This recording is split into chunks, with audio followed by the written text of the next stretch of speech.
कांग्रेस की अपने मुस्लिम vote bank से की गई लॉन्ग टर्म प्रॉमिस की बखियां उधेड़ कर रख दी हैं।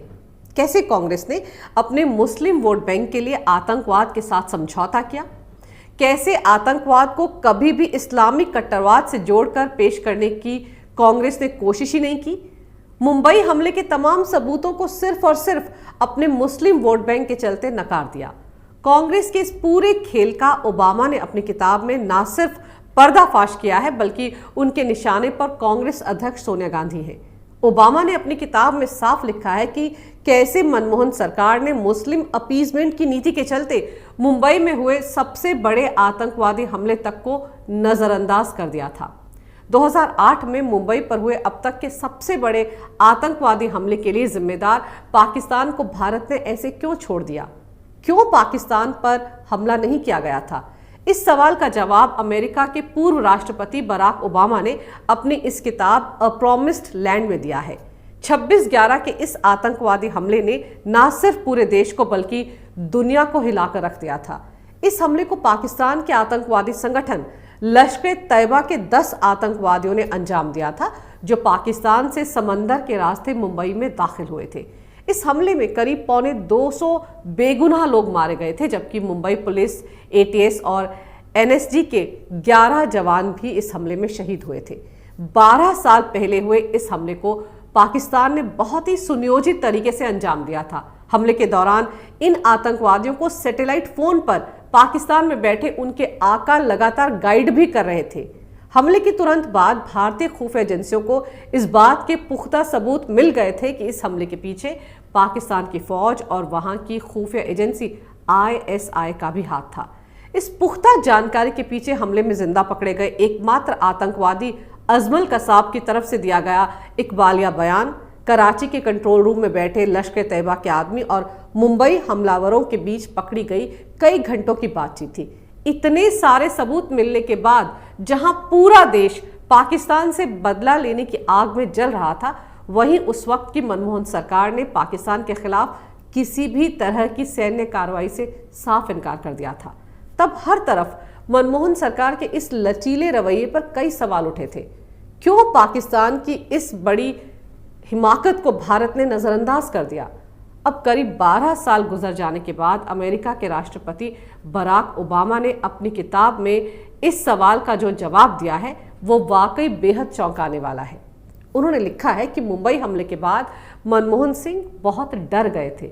डर इस वजह से नहीं था कि पाकिस्तान भी भारत की तरफ से की गई किसी भी कार्रवाई का पलट का जवाब दे सकता है, बल्कि डर इस वजह से था कि अगर भारत इस तरह की कार्रवाई को अंजाम देता है तो कहीं कांग्रेस का मुस्लिम वोट बैंक उसके हाथ से खिसक ना जाए और इस बात का फायदा कहीं कुछ महीने बाद होने वाले लोकसभा चुनाव में बीजेपी ना उठा ले।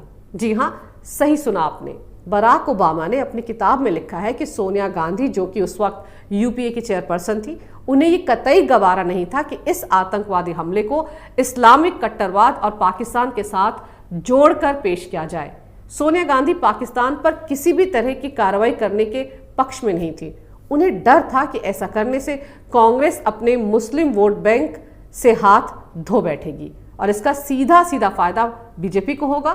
बीजेपी तो हमेशा से ही कहती आ रही थी कि पाकिस्तान आतंकवाद की फैक्ट्री है और वो इसी आतंकवाद की आड़ में भारत के खिलाफ प्रॉक्सी वॉर चला रहा है। ऐसे में पाकिस्तान पर हमले की सूरत में बीजेपी अपनी इसी बात को और जोरदार तरीके से उठाती तो कांग्रेस को लोकसभा चुनाव में भारी नुकसान उठाना पड़ता, क्योंकि 2009 में लोकसभा के चुनाव सिर पर थे।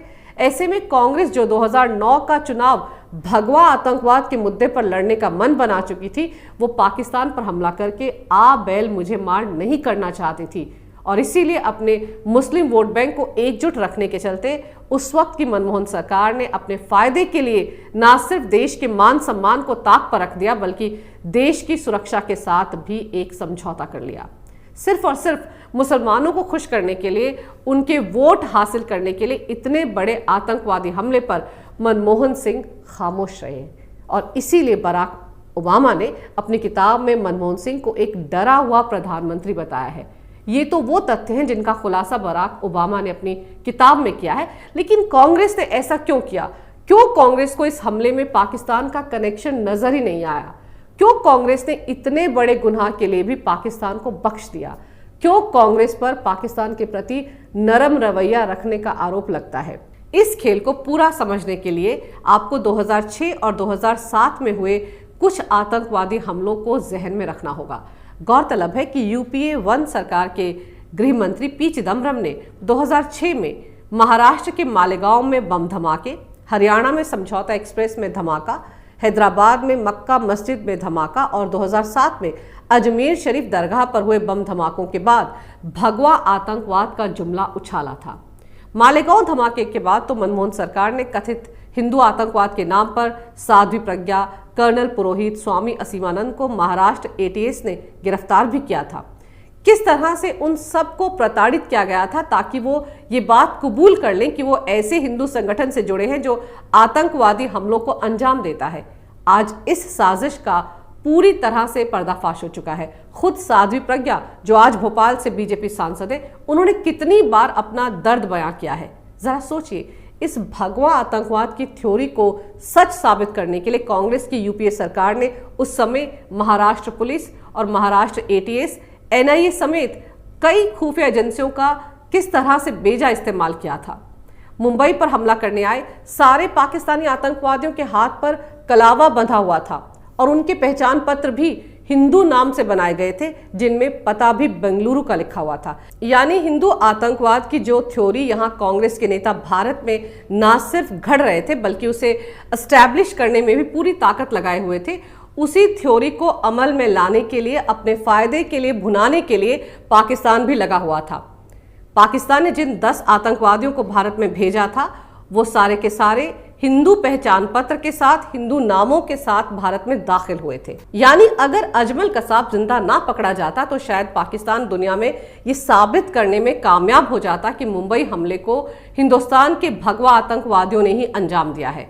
तो जो भगवा आतंकवाद की थ्योरी सबसे पहले चिदम्बरम ने उछाली थी वो सच साबित हो जाती।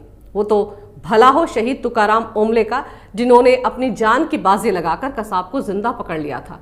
ऐसे में मुंबई पर आतंकवादी हमले के बाद पाकिस्तान पर हमला करने से तो आतंकवाद के धर्म और मजहब पर खुद ब खुद मोहर लग जाती और यही कांग्रेस नहीं चाहती थी।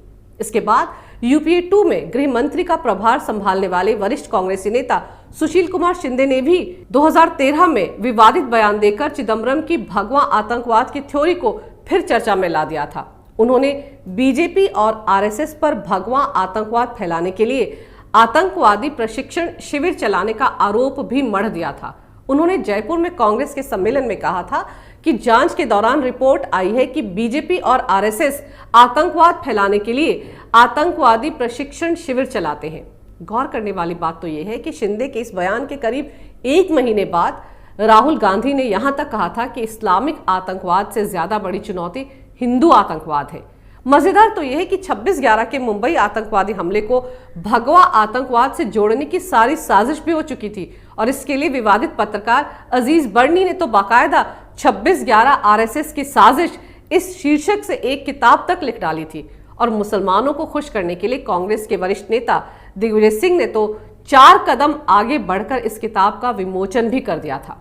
हैरानी की बात यह है कि कांग्रेस की सरकार के वक्त इस तरह की पुस्तकें लिखी गई और उनका विमोचन तक कांग्रेसी नेताओं ने किया, जबकि उस समय अमेरिका तक ये बता रहा था कि मुंबई हमले में शामिल आतंकवादी पाकिस्तान से आए हैं। बस कांग्रेस के केंद्र में काबिज मनमोहन सरकार को ये ना दिख रहा था, ना समझ में आ रहा था। और अगर आज कांग्रेस की उस वक्त की हिंदू आतंकवाद की थ्योरी और अमेरिकी पूर्व राष्ट्रपति बराक ओबामा की किताब में लिखे गए तथ्यों को आप जोड़ेंगे तो समझ में आ जाएगा कि कांग्रेस को पाकिस्तान से इतना प्रेम क्यों है। क्यों कांग्रेस ने पुलवामा आतंकवादी हमले पर पाकिस्तान का बचाव करते हुए बीजेपी पर ही इस हमले को अंजाम देने का आरोप मढ़ दिया था। सर्जिकल स्ट्राइक पर कांग्रेस ने ही सवाल क्यों उठाए थे। क्यों बालाकोट हवाई हमले के बाद सबसे ज्यादा कांग्रेसी परेशान थी। सीएए के मुद्दे को लेकर क्यों कांग्रेस ने हिंदुस्तानी मुसलमानों को बरगलाया। क्यों एनआरसी के मुद्दे पर मुसलमानों को डिटेंशन कैंप में बंद करने के नाम पर डराया और धमकाया। और जम्मू कश्मीर से आर्टिकल 370 हटने के बाद कांग्रेस के नेताओं और पाकिस्तान के नेताओं की जुबान एक जैसी थी। क्यों यहां जो कुछ राहुल ने बोला वही बात इमरान खान ने यूएन में जाकर बोली। आज भी क्यों कांग्रेस कश्मीर में आर्टिकल 370 बहाल करने के लिए बने